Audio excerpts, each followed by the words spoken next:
Have you ever wondered what it would be like to be a Christian in a church during an era of revolution? I mean, you're not sure if the group of people that are making headway, are they going to be the permanent leaders of the nation? Or are they just a rebellious faction that's going to be suppressed by the conservative or older regime? Will the monarchy reign, or will a republic come out of this mess that's going on? It's difficult to take a side, and there's not really much in Scripture that indicates we should go one way or another depending on a different form of government. Certainly throughout the history of Christianity, the church has survived in monarchies, in dictatorships, in democracies, in republics, in all forms of government. And you really can't predict the future ahead of time to know. Sometimes revolutions work out, and sometimes they're just rebellions that fail. So if you were in, let's say, late 18th century France at the outbreak of the French Revolution on July 14th, 1789, with the storming of the Bastille, would you have taken the side of the monarch? Would you have sided with the aristocracy? Or would you have sided with the people somehow in the various revolutionary work that was going on? This is a situation that Christians faced in revolutionary France. Imagine what this is like. There's economic instability, there are political rivalries going back and forth between the king and the aristocracy. Eventually the king calls a national assembly together where it's equal representation of aristocracy, clergy, and also the lower classes, or the rising bourgeoisie, the middle class as they were called. The National Assembly took on various forms in the space of about 5 or 6 years in the early years of the Revolution. But essentially what it tried to do was negotiate the best economic and political situation that would be available in France, perhaps with a monarch, perhaps not.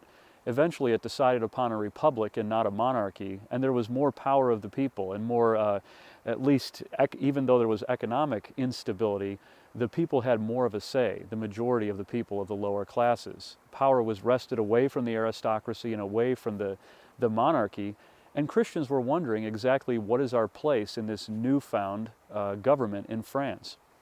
At first, there was the National Assembly came out with the Declaration of the Rights of Man and the Citizen.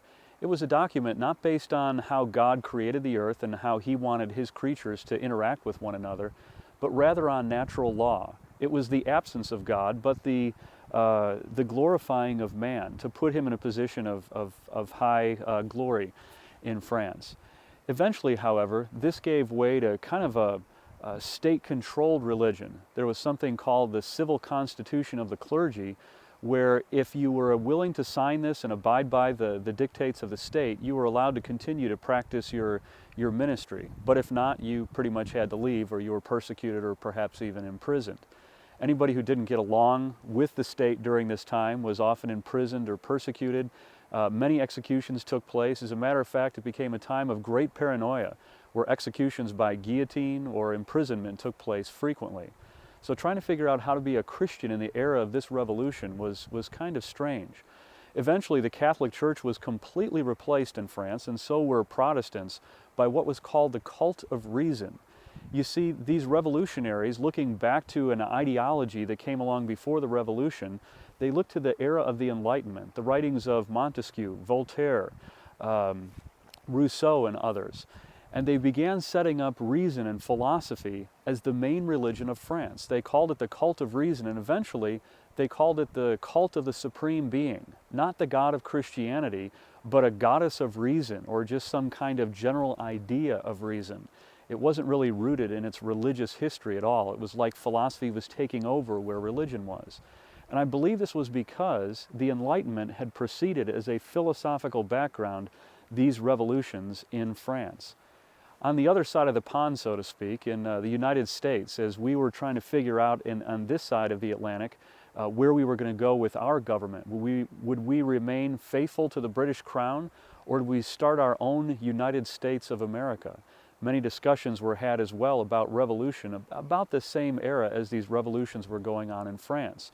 Our Revolutionary War had started against Britain years earlier, and we tried to get France to come join us and support our cause because we were such a small nation at that time. But there's a difference between the French Revolution and the American Revolution. You see, church played a great role in the revolution itself. People on both sides of the debate weren't thinking about giving up their religious faith, but rather because of their religious faith were taking one side or another. Many Presbyterians and Congregationalists, for example, had an anti-British stance and therefore infused the American revolutionary efforts with their own language and their own thinking. Anglicans, on the other side, that is, those who were faithful to the Church of England, often sided with the British Crown. As the American Revolution heated up and the colonists began getting the upper hand in the War of American Revolution, many of the Anglicans either went back to England or started to reform their churches into what we call Episcopal churches today. Same basic historic origin, but a different title at least on the face of the church. So there's kind of a difference between the French Revolution that had its philosophical foundations in this Enlightenment and philosophic movement, and in the American Revolution, it had its philosophical genesis in the First Great Awakening. If you think about a great mass of evangelism and interest in religious things that happened before the American Revolution, is quite a different foundation for those two different revolutions. Now in 1789, the same year that the French Revolution really took off, we were penning the Bill of Rights, or the first 10 amendments to the United States Constitution, the first of which guarantees a freedom of religion. It tells the government to stay out of establishing a religion and not prohibiting the free exercise thereof.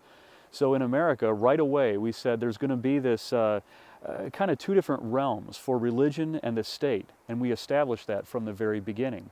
However, in the French Revolution, Christianity, Catholicism were replaced by this cult of reason. They took two very different turns of events. So it's kind of interesting when you look back and you try to think, okay, where would I be if I were in 1789 in France or the United States? How would I know which side to take? Is there any biblically mandated form of government that we should side with every time? Well, the answer is no. Christianity doesn't need to take one particular side. As a matter of fact, many people in the American Revolution became pacifists. They didn't want to get involved at all in this American Revolutionary War. Some took the side of the British, some took the side of the rebels, the revolutionaries. When it comes right down to it, my suggestion is, in an era of revolution, approach it with a lot of prayer, with a lot of conversation, and when it comes right down to it, remember what the highest priorities of Christianity are. It's not a certain kind of politics, it's not a certain political party, but rather keep the central things of Christianity in the focus of your conversations, of your prayer, and of your activity. That should be a lot of fun to discuss in your churches. God bless you. We'll see you next time.